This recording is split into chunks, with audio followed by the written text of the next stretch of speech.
getting prepared for 2022 bull run. It's pretty easy thing to do. Today I'm going to teach you how you guys can get ready for 2024 crypto bull run. So what is actually a bull run mean? Bull run means the price of the cryptos will go higher. This is what it is predicted by the professionals that in 2024 crypto will reach new heights. So how can you get prepared for that? So you can do that by setting the appropriate types of targets. You can use the stop loss trailing methods. You have to be aware of these methods.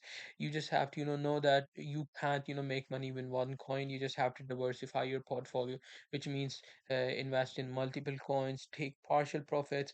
Don't just invest all in to make profits. Make profits in partials, stay informed about the market trends, reevaluate your strategy, control emotions.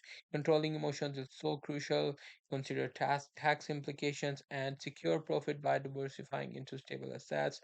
Don't just invest in a new coin instantly, even if you think it is going to, make a lot of money.